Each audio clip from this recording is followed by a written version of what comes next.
I've been sculpting since early, I would say 90s, maybe late 80s.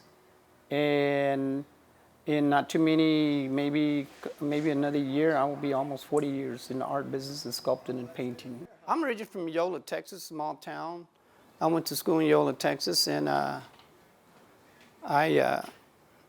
moved to San Angelo in the 80s. A number of years ago, I was commissioned to do Elmer Kelton, #1 Western writer of America. So they approached me and asked me if I would consider doing a 6-foot bronze statue of an airman from 1944. It all came together when I visited with a committee and they asked me if I would do, along with the San Angelo Area Foundation, if I'd do this sculpture for them. So it's going to go on the Concho River. And it's the title of it is Heroes on the Concho.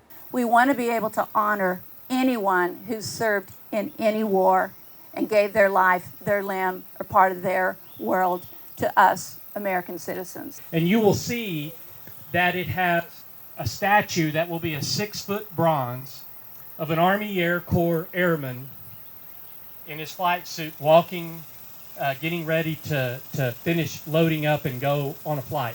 And I love doing commissions and projects, and when they approached me to do this project, I was honored and humbled because I'm only an instrument and a sculptor that can interpret the figure.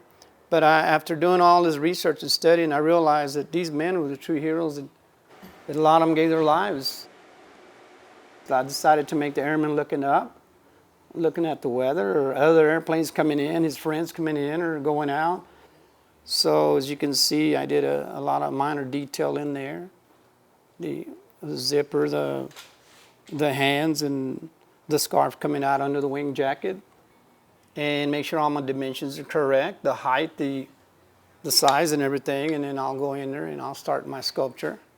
And see these pipes here, they're armatures to hold my form. And once you start putting clay, it can get a little bit heavy.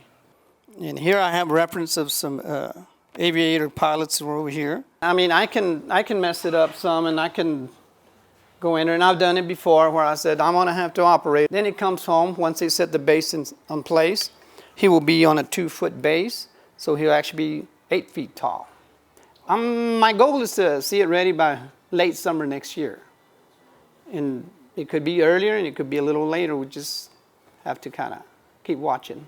This summer's been a good time to sculpt it because I actually put the clay outside with this Texas heat, and it would melt just perfectly. And I'd bring it in. I have it in the sidewalk. I bring it in, put it on the soldier, and kept working on it.